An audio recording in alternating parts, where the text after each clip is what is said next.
Bonjour et bienvenue dans Drôle d'Europe. Aujourd'hui, focus sur un phénomène dont personne ne parle et qui pourtant est en train de révolutionner notre vieux continent. Et ce phénomène porte un nom, c'est l'hémorragie démographique. Depuis 1989 et la chute du mur de Berlin, les 11 pays de l'ex-bloc de l'Est, comme la Pologne ou la Roumanie, ont perdu plus de 8 millions d'habitants, c'est-à-dire 7% de leur population. Une émigration de masse qui explose depuis 15 ans, depuis que ces pays sont entrés dans l'Union européenne.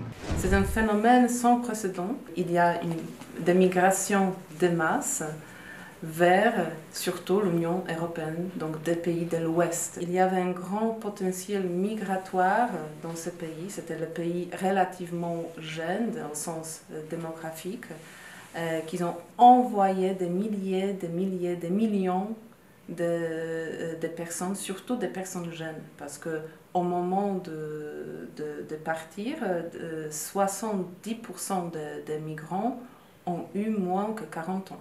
En France, on a compté à la fin de 2017 220 000 personnes qui originaient de ces 11 pays de l'Europe de l'Est. Mais moi, je compterais beaucoup plus, au moins 300 000. Et quelles sont leurs nationalités ? Ce sont surtout les Polonais, les Roumains et aussi les Bulgares. Fuite des jeunes et en particulier des jeunes diplômés, vieillissement de la population, cette hémorragie démographique a aussi une autre conséquence, la pénurie de main-d'œuvre. C'est le cas dans un pays qui appartenait à la Yougoslavie.